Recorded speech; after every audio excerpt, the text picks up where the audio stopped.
Hello mga kaalae, ay alae, ariho ang aking trabaho din sa Maynila.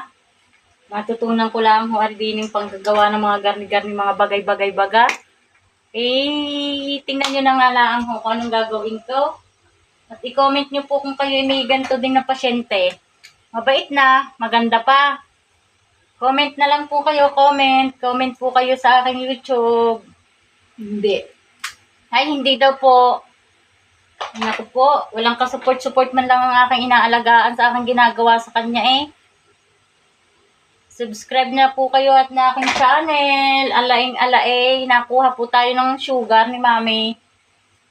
Ayan, ang kanyang sugar ay 198. Ayan, nakikita ninyo, kalabo yata na aking cellphone. Basta 198 ho ang kanyang sugar. Ay sugar na sugar. At atin tuturukan ng insulin. 4 na units lang ho ang pagturok ng insulin. 4 na unit po ang tuturok nating insulin kay Mami. Bye-bye guys! Thank you for watching. God bless us all!